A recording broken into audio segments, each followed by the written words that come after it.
Introducing myself, as Pete says, I wrote Workers Can Win. I've been a workplace activist for an embarrassingly long time. Led a number of strikes mainly in the private sector, but the last few years I've had my first public sector job working at Transport for Greater Manchester, where I was on the picket line this morning, actually, despite having left there a few weeks ago. And I'm also one of the coordinators of Troublemakers at Work, which is a network of workplace activists. So that's kind of where I'm coming from. So quite useful to just think about when we talk about the term working class, who do we mean? Because it's one of those phrases that's used to mean lots of different things by different people.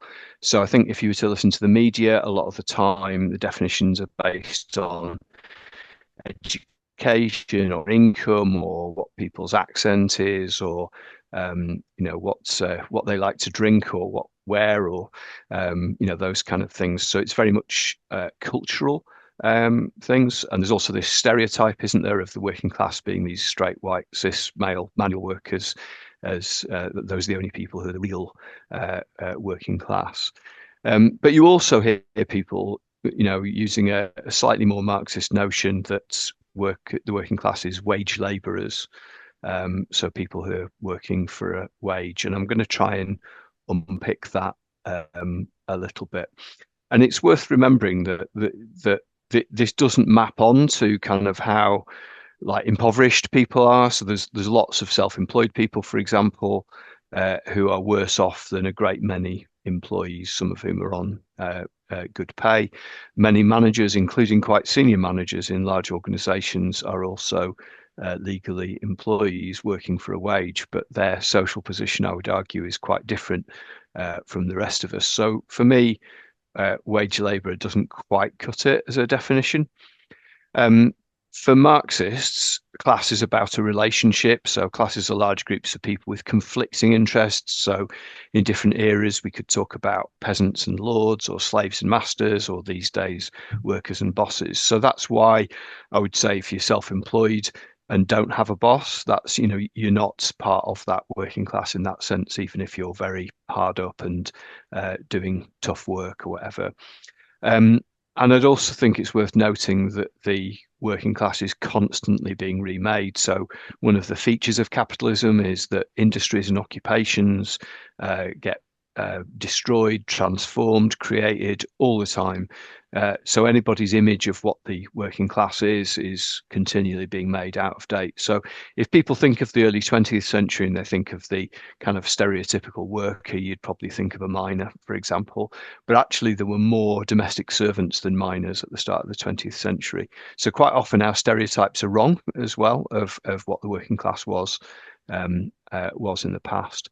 So at the bottom, I've put my own like working definition. So it includes some of the kind of stuff about wage labourers, people who must sell their labour power to live. Must is important there. So some people who don't need to choose to. But also the working class includes those out of work, their dependents, people who are too young, old, sick, or busy with caring for other working class people to do paid work. So that's a sense that the working class is more than those of us who happen to be in paid work at any one moment in time. It's the people who will be, wish they were, can't be for various reasons, and looking after people who will be or have been. But also, I would argue the working class does not include those who are employed primarily to manage other workers. So in other words, they're being paid to manage the exploitation of other workers. They're acting on behalf of the bosses rather than the workers. So I'm just going to pause there because I've said a load of contentious things there, and I wonder what people think.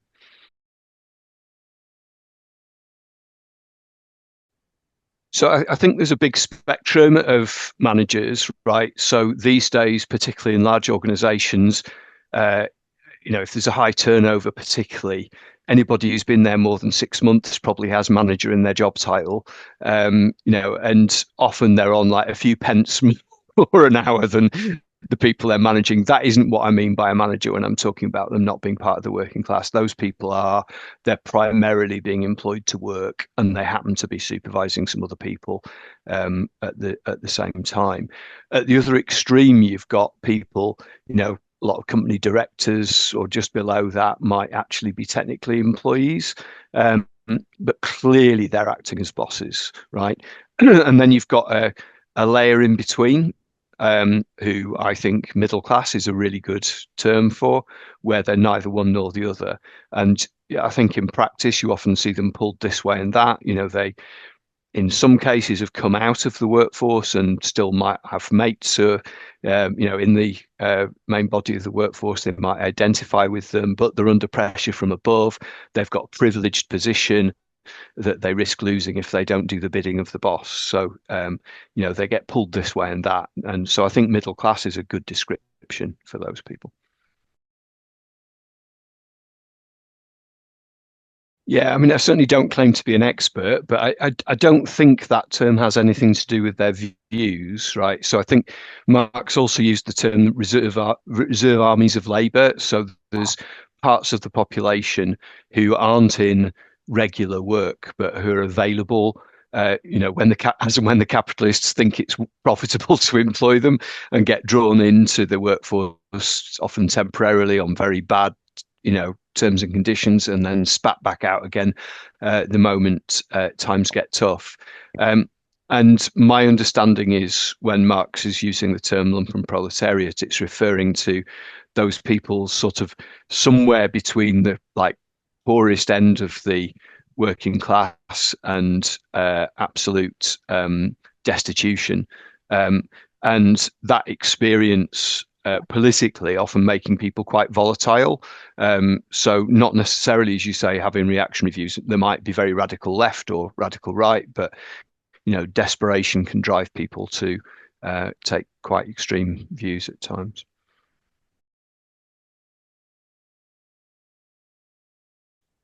Yeah, and that industry is actually bigger now than TV, the movies put together. It's absolutely enormous as an industry.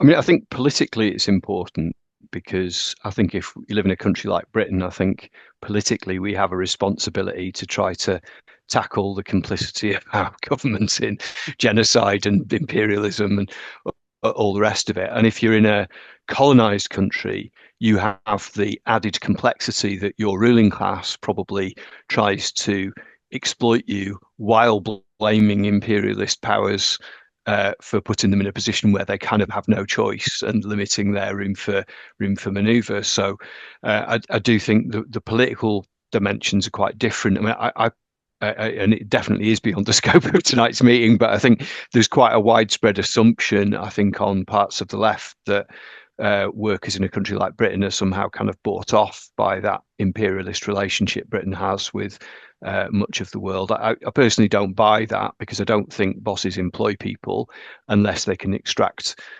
value out of them, right? So I still think it's that exploitative relationship, even if our lives might be a lot more comfortable than in many poorer countries, and our productivity in many cases is much higher because of the level of capital investment that surrounds our work. But yeah, probably a bit beyond the scope. But yeah, good point. I'm going to move on, if that's okay, to kind of why the working class has been a focus so much for Marxists. And I think there are quite a few factors. There's the fact that it's a class that objectively has an interest in ending capitalist exploitation and oppression, because we're on the receiving end of it, aren't we? It's not good for us. But it's not just that. I mean, there are other classes who are, globally the peasantry, which, doesn't exist in Britain anymore, but clearly treated abominably, doesn't have an interest in the status quo, but a different relationship to capitalist society um, uh, uh, than the working class. But it's also about potential power, the ability of workers to disrupt society and the production of profit, which is the motor of a capitalist society. Um, the very nature of work. I mean, anytime you look at a job advert, it's quite rare to find one that doesn't ask for you to be a good team worker, right? So that reflects the fact that even jobs that on the face of it look quite individualized actually do usually almost always require some level of collaboration between workers to achieve the employer's objectives. So they're training us day in, day out to collaborate and act collectively, and so on. So I would argue that and the fact that if we were to take over that production process, it wouldn't make sense for most workers to kind of take their bit of the workplace home with them and they would own it or something. We could only imagine taking control of that production in a collective way. So I think it creates a bias towards democracy, towards collective action and collective solutions, which I think is quite important if we're interested in changing the world. There's obviously a lot of us. And I think the process of struggle and the process of work is part of how we kind of learn how to democratically run society, including work. Because if we're going to have a different sort of society that's genuinely democratic and free, the idea that we'd be free, except between 9 and 5 to, use the stereotype of work, is just a joke, isn't it? That's a huge part of people's lives. So we have to tackle that area of oppression and exploitation. But the working class is obviously divided in various ways. Nationalities we've just talked about, but also race and class and race and gender and disability and sexuality and so on. And in reality, lots of struggles don't align neatly with class divisions.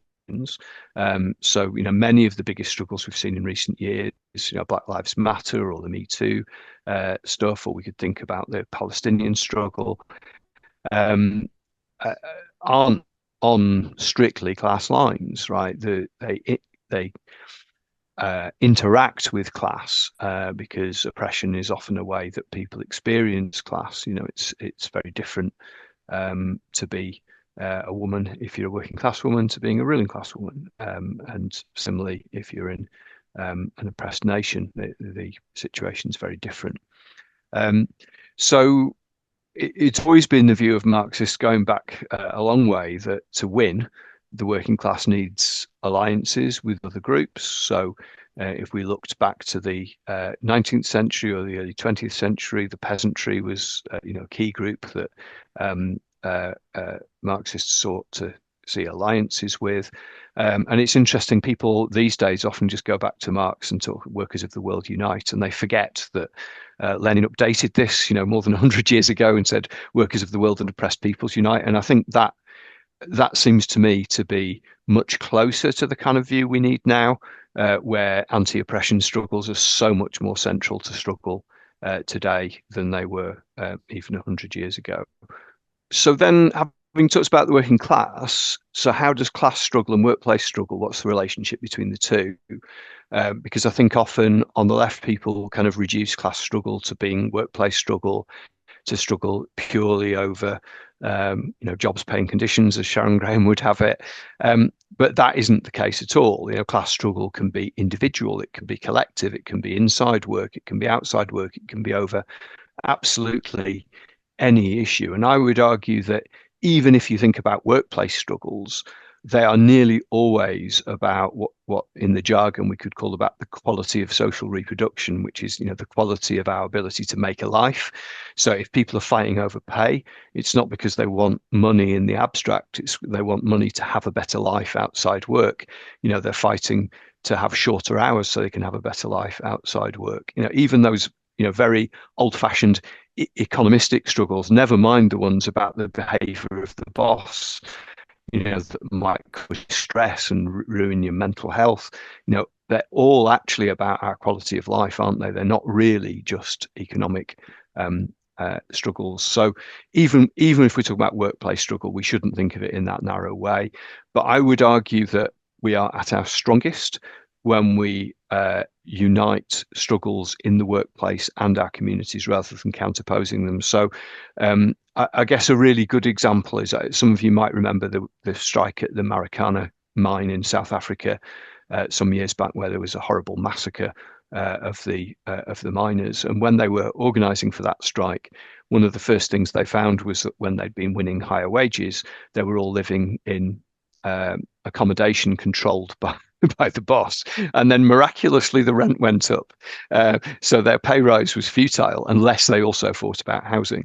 And that's a story that I think you see replicated in countries like Britain as well, where while housing costs are going up, we're like running up the down escalator trying to improve, hold on to our standard of living unless we're tackling issues outside the workplace as well. So getting that unity is where we're strongest. But I would argue that struggle at work is particularly important. I'm not saying it's the only important terrain of struggle, but I do think it's an important one because the process of work, that employment relationship itself, causes conflict and shapes resistance. And what I mean by that is that when you go to work, typically you are paid to be there for a number of hours. Um, and then somebody is paid to try and get as much work out of you as possible in that time. They're called a manager, right? The only reason managers are there is because there's kind of flexibility in how hard you work and how well you work, isn't there, while you're at work? And they're trying to get as much out of you as possible for as little as possible. And of course, because work is constantly changing, the technology is changing, work processes are changing, the economic context is changing. They are continually finding new ways to try to squeeze a bit more out of us. And for that matter, we're trying to find new ways to get a bit more out of them. So that whole employment relationship causes conflict. It's not about bad managers or troublesome union reps or whatever. It's inherent to the employment relationship, and that is quite an important factor in capitalist society. And I think the nature of people's work then shapes what sort of resistance they take, and we'll maybe come on to that a bit more later. But as I touched on before, it usually creates collective relationships between workers, helping build power and democracy. There's a notion that the American organizer and writer Jane McAlevey popularized, which is the idea that you have two types of organizing, structure-based and self-selecting organizing. And her idea, like self-selecting organizing, is where people who already agree with you find you and join in with the thing you're doing. So you might stand on the street with a stall. The only people you talk to are the people who like your poster or agree with your leaflet or what you're shouting or however it is you're engaging with people. Whereas if you're organizing at work, you're trying to systematically talk to every worker and you're trying to win over all of the people within that structure that's not defined by people's political allegiances. It's just defined by who they happen to be employed by. And you could have a similar example with some of the tenant struggles where people do door knocking around a particular estate, for example, to try to do structure-based organizing in the same way. But Jane argued that structure-based organising has much more potential for building majorities. So rather than just finding the minority who already agree with you and are motivated to take part, you're trying to win over everybody and get much higher participation. And if you can get majorities, even if it's in a relatively small group, that is much more powerful than a kind of dispersed scattering of people across society. Organising at work is also much more resilient to repression than most types of organising. It is really difficult for bosses to stop us talking to each other, given that in most jobs they require us to talk to each other in order to get the job done. So it's really hard for them to completely police that, even with new technology. And of course, the same applies with physical repression as well.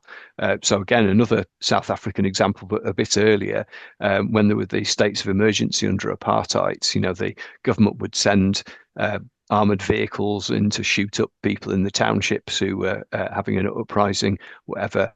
But actually destroying their own factories and mines was not an attractive prospect because they would be destroying their own capital.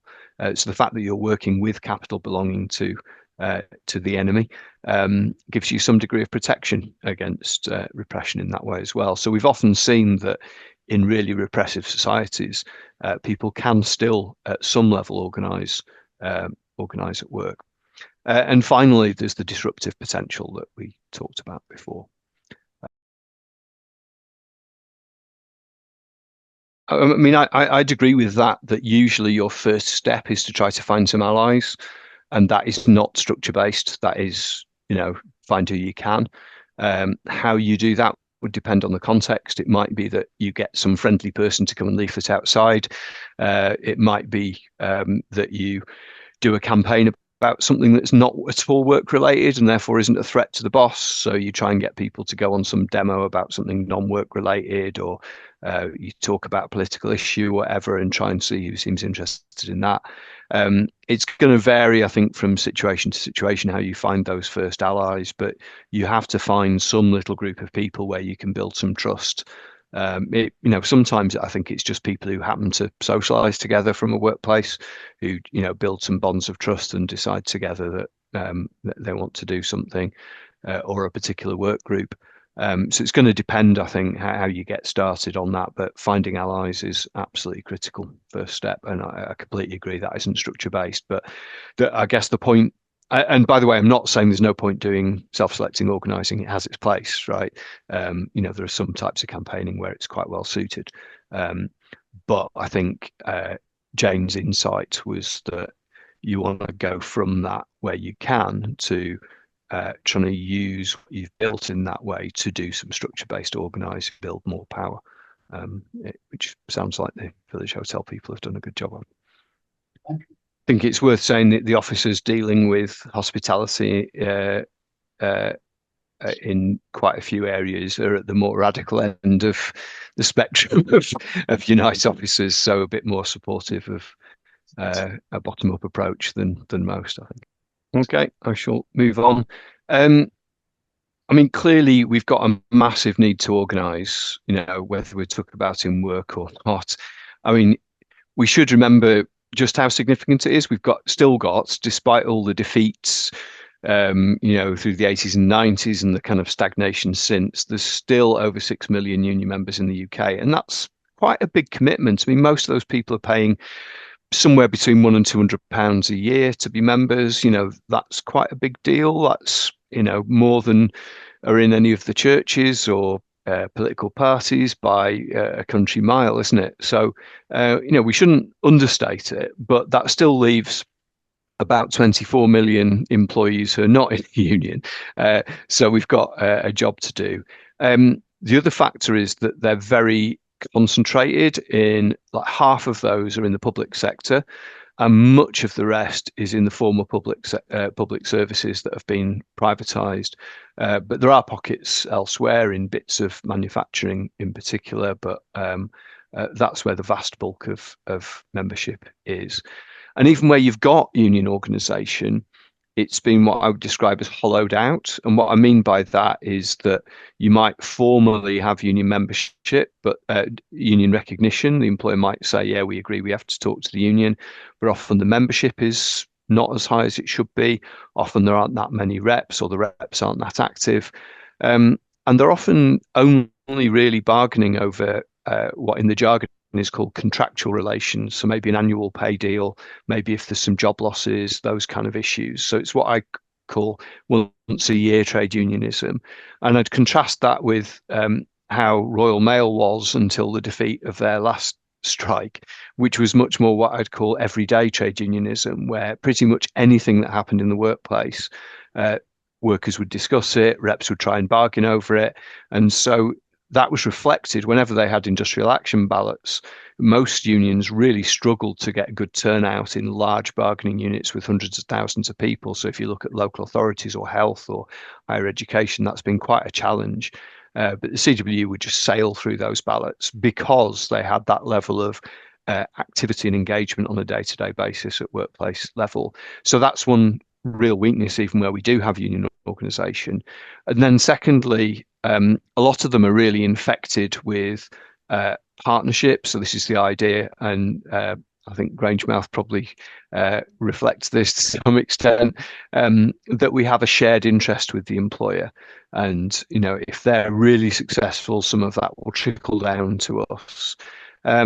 And it is absolutely poisonous for any organizing, because what ends up happening is you're in a situation where you need to fight, but you're more afraid of hurting your enemy than you are of getting hurt yourself. And I think you see this in lots of different campaigns and disputes. Another weakness, which I've not put on the slide, is that much of the time unions adopt what's called in the jargon a servicing approach, which means that they're, trying to sell membership like it was an insurance policy or the AA or something, where some third party will come to your rescue when you have a problem, rather than it being about collective organisation and collective action of workers themselves.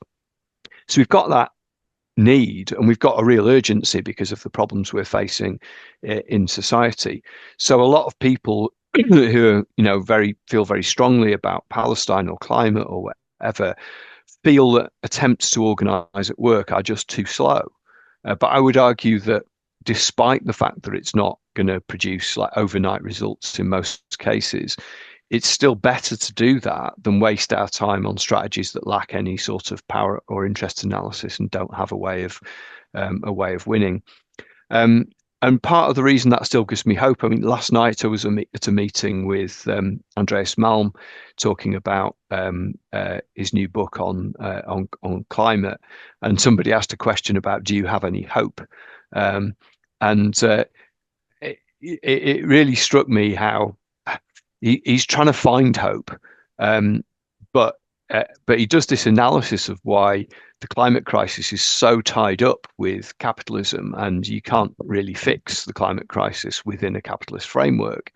But at the same time, he doesn't believe we can get rid of capitalism.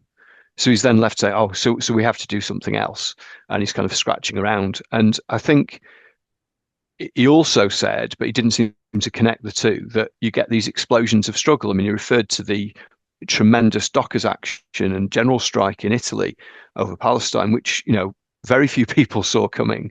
And that is always the pattern, that revolutions and huge upsurges and struggle don't come incrementally. But the work we do now paves the way for them. It increases their chances of success when they happen. So that patient work now, I would argue, is really important. But we shouldn't kid ourselves that we're going to kind of get to the revolution one step at a time. It just doesn't work like that. So we don't make those explosions, but it's the best preparation we can have.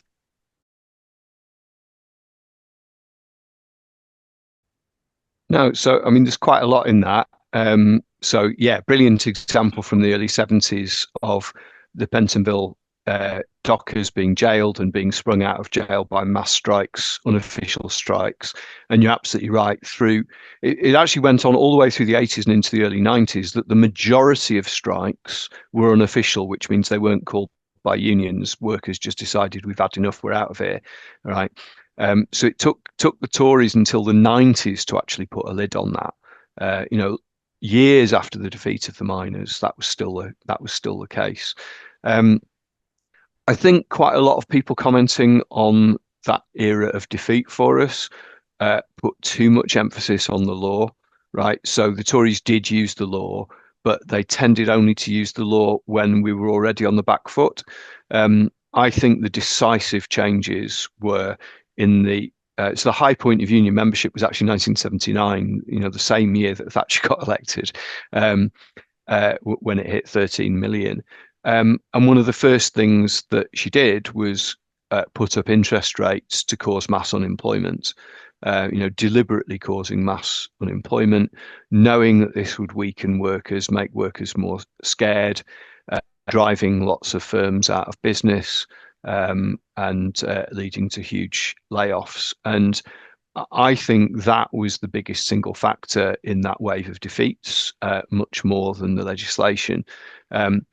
But you also had what had come before that, which was a Labour government that had done deals with the union bureaucracy to try and hold down pay when inflation was high.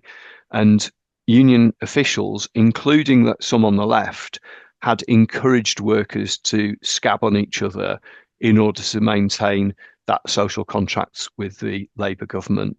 And they had broken a tradition of solidarity that had been built up over decades, hard fought for by workers. So, yeah, I think I think the law played a part, but I do think it gets exaggerated a little bit. But what the law definitely does do is it makes it harder to rebuild. So having gone through years of low levels of strikes, it puts all kinds of barriers in the way of people trying to organise now. So people have to be a lot more creative. But I don't think we're going to kind of get like a mass strike over 0 hours contracts kind of out of nothing. I think if you look at where we've come closest to solidarity action, it's where people are already taking action. So we could think back to the climate strikes a few years ago, where school kids started off taking action, and then um, people moved motions through the TUC for a day of action for workers, which meant nothing because the TUC never does anything like that. But some workplaces, people did manage to get walkouts as part of that and try to push that further. So that it seems to me that's the kind of dynamic we need to be looking for. How do we do the things we can do, the little first steps? So where there's industrial action, can we get different strikes to coordinate so they're on strike on the same day? This morning, a group of us from the CFGM strike went down the road to a UCU college workers that were on strike, and that they came and spoke at our rally as well. So things like that just build that solidarity. It's baby steps, I'm afraid, most of the time at the moment. So we've been bandying the word organising around, and it's one of those words like socialism and Christianity that people use to mean almost anything. So I did think it was worth just saying what I mean by it. And I mean systematically trying to build workers' collective power. And by power, I mean the ability to get what we want, even when people try and stop us. And in a work context, I just want to make really clear, I am not just talking about union membership. There's work. Probably all of you know of workplaces where there's quite a lot of people who filled in a union membership form, but people don't stick together and they get walked all over by management. There are rarer, but equally there are examples of workplaces and groups of workers who aren't union members, but who do stick together and who behave more like a trade union than those people who filled the direct debit forms in. So a few years ago, just up the road from me in Bury, there was a food factory. It was overwhelmingly Eastern European migrant workers, no union there at all. They managed to have a walkout for, I think it's 2.5 days. They won some concessions. Me and a comrade who's a Polish speaker went up there afterwards to have a chat with some of them. And quite a lot of them still didn't know what a union was, right? But they knew how to go on strike. They'd worked that out for themselves, right? And that's what I'm talking about as organising, not the direct debit forms. I mean, union membership matters, but it's not that. And it's about power relying on workers' own collective action, not somebody else coming to our rescue, whether that's union officials, celebrities, lawyers, the media, politicians, whatever.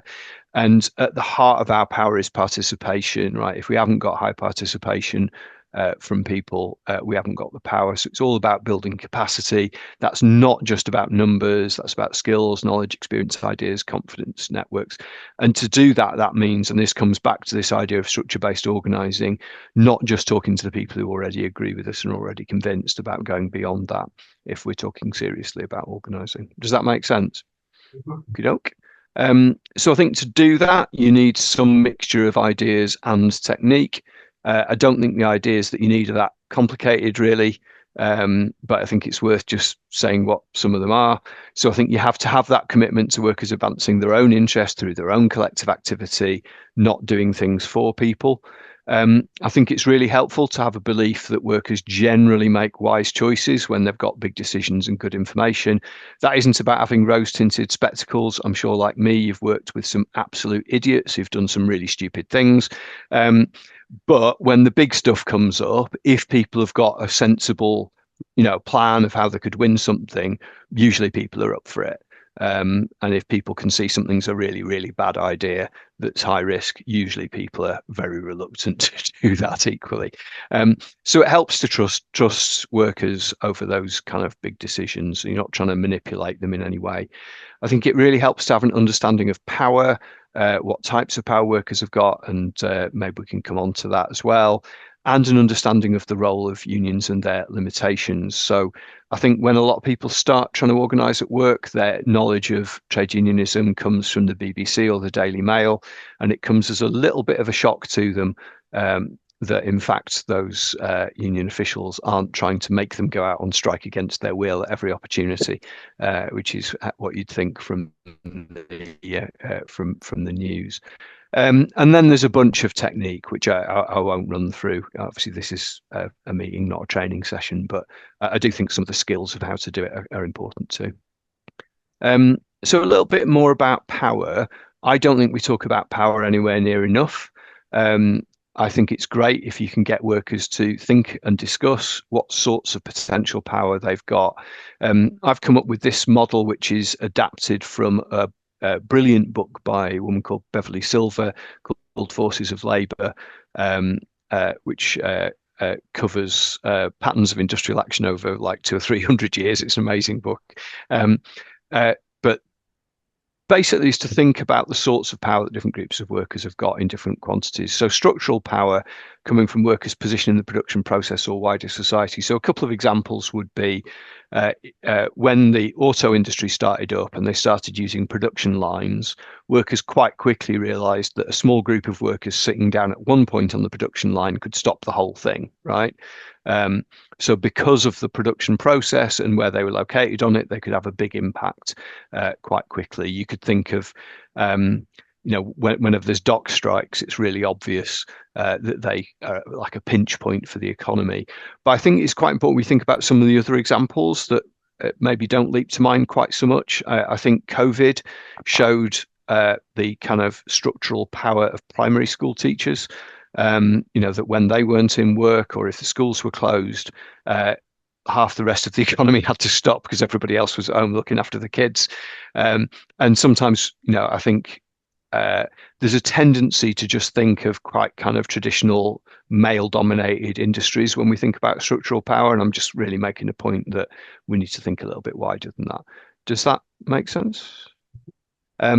Market power is about position in the labour market. So how replaceable are we? So a good example of that would be where I used to work. We had one group of workers who were like really niche technical skills working on a product that only their employer produced, couldn't replace them from anywhere else. Many of them had got 20 or 30 years experience working on it, pretty much unsackable really. But the problem is they worked on projects that took months or even years to finish.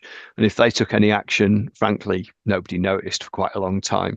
But we also had people working in a call center who felt very sackable because it took a few weeks to train people up to not do a good job, but do an adequate job to replace them.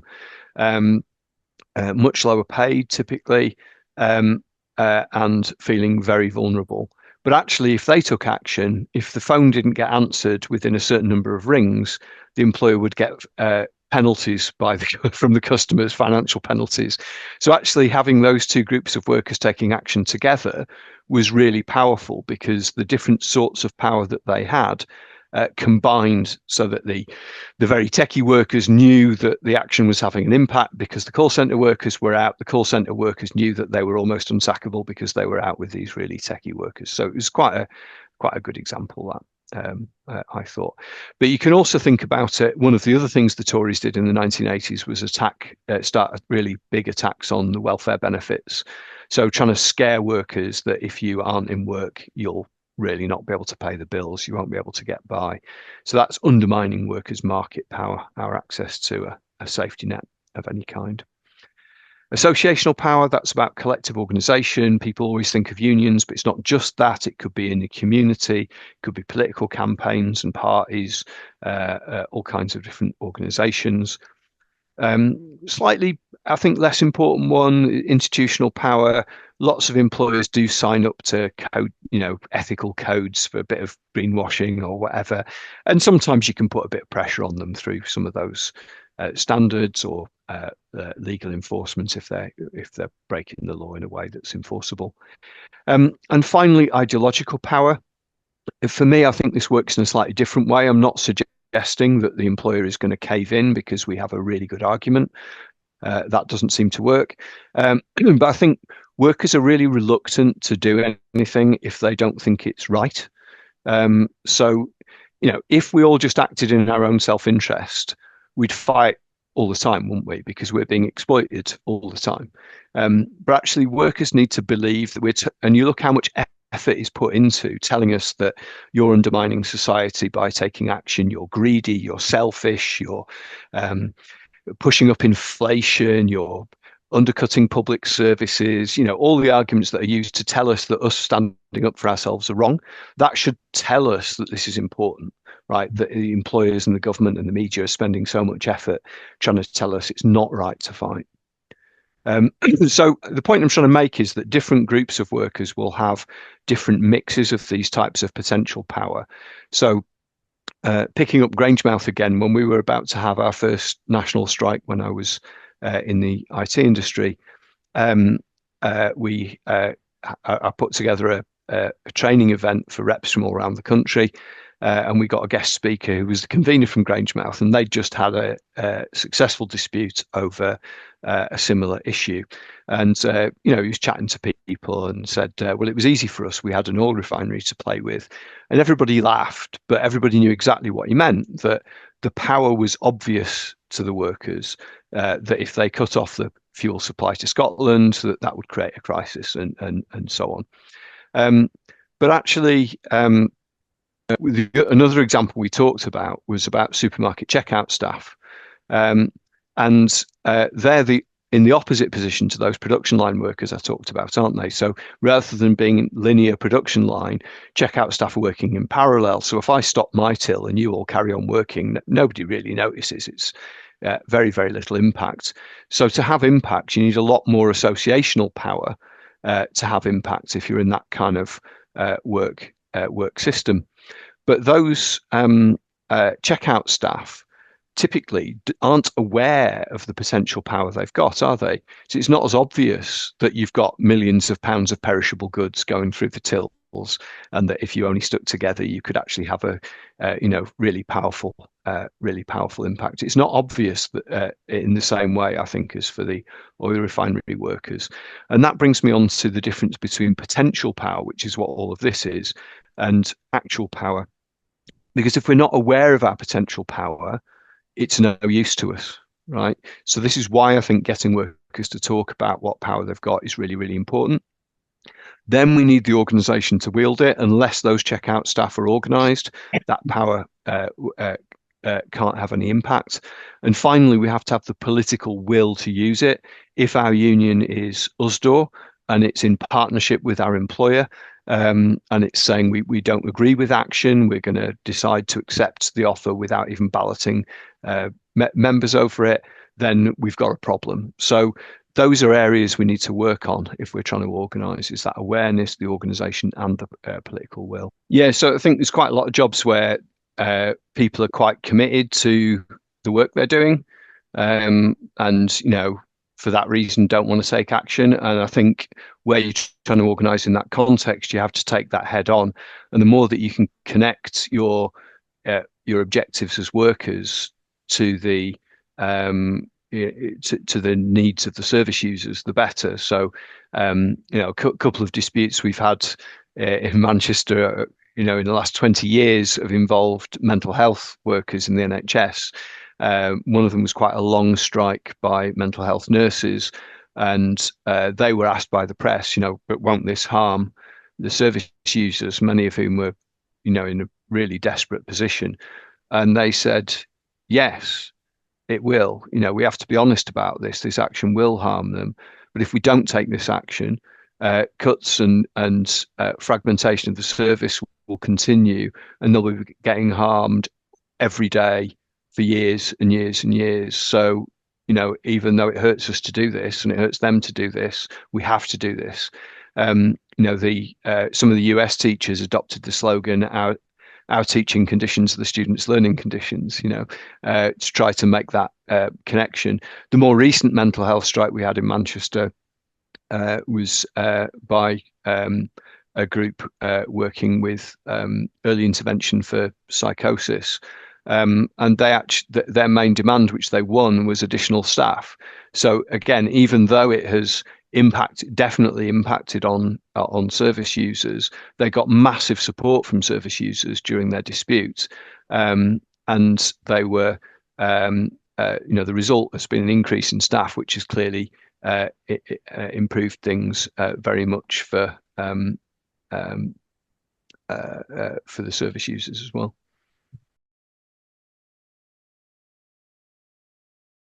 I mean, my general rule of thumb is everybody should organise where they are, right? Because, uh, well, if we're going to win a different society, it's going to involve people like the people we work with, right? So if we kind of give up on them before we've started, we're not going to win, right? It might be that where we're working isn't particularly fruitful, and you don't get very far because it's quite hard, right? That's the reality. Um, it's uneven. I do think it would be good if, as a left, we could identify some particular targets and try and support particular groups of workers to organise. There's a campaign going on at the moment that Organise Now are doing with the Bakers Union to organise staff at Gales bakeries. I don't know if they've reached as far as Scotland. They're mainly in the south. I know that they've just about reached the centre of Manchester. They haven't got as far north as North Manchester, where I live. But yeah, there's attempts to do things like that. I think are good. I kind of slightly balk at the idea we should simply do it based on how mistreated workers are, because I'm a big fan of winning. And I think if we can identify workers where they've got particular power, that's another reason you might want to choose them. We could have a big debate about where we should prioritize. And because I think when workers start winning and it becomes visible, that inspires other people to have a go. But that can be done from a powerful group of workers or a very badly treated group of workers. Both of those can work. So I remember a few years ago, there was a wave of strikes in McDonald's, and the number of people I heard say, well, if they can do it, right? So there's a thing like, if McDonald's workers could go on strike, what the hell's our excuse?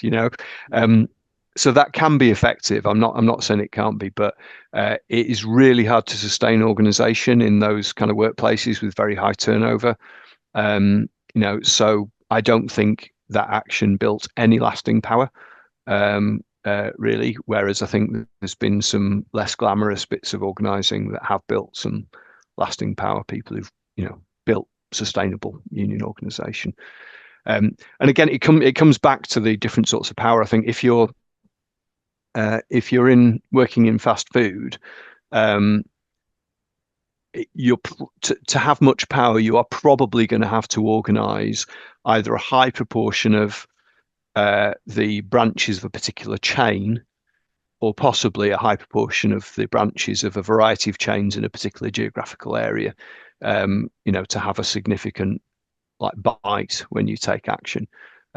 Because those workers are relatively replaceable, and the branches are there's loads of branches of different chains around, aren't there? So yeah, difficult discussions to have, but I think we should be having. I mentioned one of the things we should think about is unions and their limitations. There's loads of stuff you can do without a union. You can go on strike without a union. All kinds of stuff you can do without a union. But and historically, by the way, strikes came before unions. So people went on strike and then found they needed permanent organisation. So unions are essential if we want to sustain collective action over time, or over a lot of workers. So you can do a wildcat walkout in an unorganised workplace, but trying to get that to happen across lots of workplaces at the same time, you need organisation. So I do think unions are important. But as I mentioned, they often take an individualized kind of servicing approach where they're like an insurance company or a partnership rather than an organizing one. I think unions themselves are inherently sectional. And what I mean by that is they only ever represent parts of the working class. So most obviously, they tend to only organize in one or two countries. But there's also some really grim history, isn't there, of unions organising to keep women and black people out of certain occupations. We get industries and workplaces with multiple unions where unions behave really badly, not putting the collective interests of workers first, but their own kind of sectional interests ahead of each other. So we need to be aware that's kind of built into what unions are, that they're representing particular groups of workers.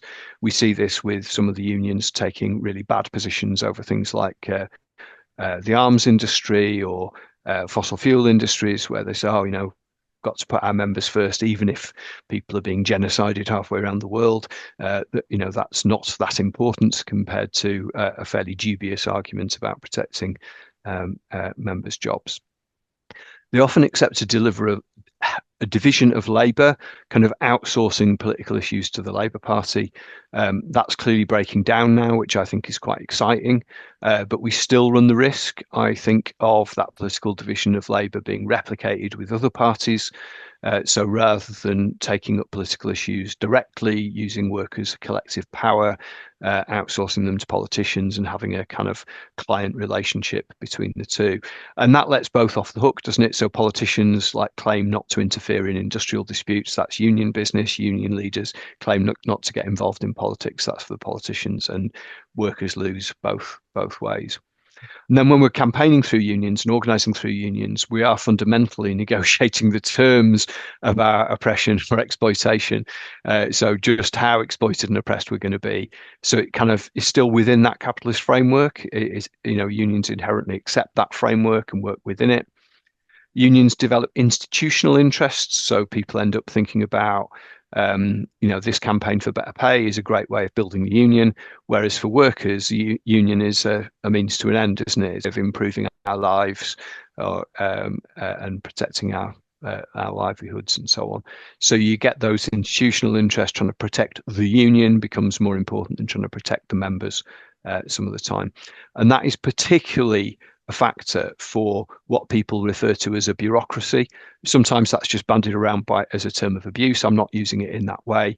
So you get people who are paid staff of unions, but you also get, in the jargon, lay members, so people not employed by the union, who are heavily embedded in lots of committees and structures and get lots of time off work to do union business, who also are very prone to prioritise institutional interests above members' interest too. And that paid bureaucracy, obviously, it's particularly acute for them. If they're spending more time talking to government ministers and employers than they are to workers, and their lifestyle quite often is more akin to them as well. I mean, there's currently a general secretary election going on in Unison, and the package for the current general secretary is over £180,000 a year. I don't think very many members are getting close to that. It's more like the people she's bargaining against, supposedly. So you get that divergence of interest. So unions become a site of struggle themselves between members and paid officials, between left and right, and so on. I don't know if people have got experience of bumping up against any of those issues. I'm going to skip over this, but basically there's a number of different ways that people have tried to respond to that problem of the trade union bureaucracy. And the one I would advocate is what I would call a rank and file approach, which includes trying to replace bad officers with better ones and improving the rules. But fundamentally, it's about trying to build workers' capacity to act independently so that we can do things for ourselves no matter what the union officials say. And that involves working with and against officials. So that means when they're helpful, working with them, cooperating them, taking advantage of them, because to most workers, most of the time, they're seen as the official face of the union. It's helpful if they're on board. They're often gatekeepers to all kinds of resources. So that's useful to do that, but we try not to get ourselves tied to them limiting what we're able to do. So is that a hand, Albert, or I can't quite see this dazzling light? No, right.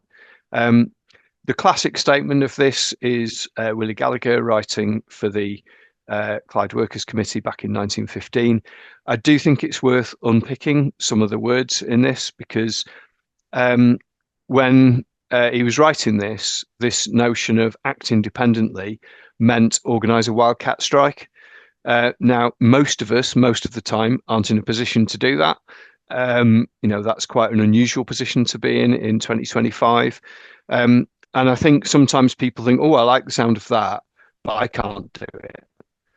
Um, really, when we think about acting independently, to think about, well, what would be the tiny little baby steps to get us towards that?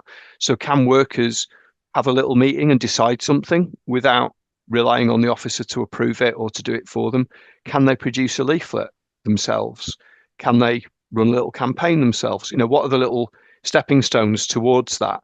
And I think we should always be looking for ways to increase um, workers' capacity to act independently. Um, and a word on so at the height we've had like rank and file movements in Britain. I don't think it's possible to have a rank and file movement in Britain at the moment simply because there aren't the level of strikes to sustain that.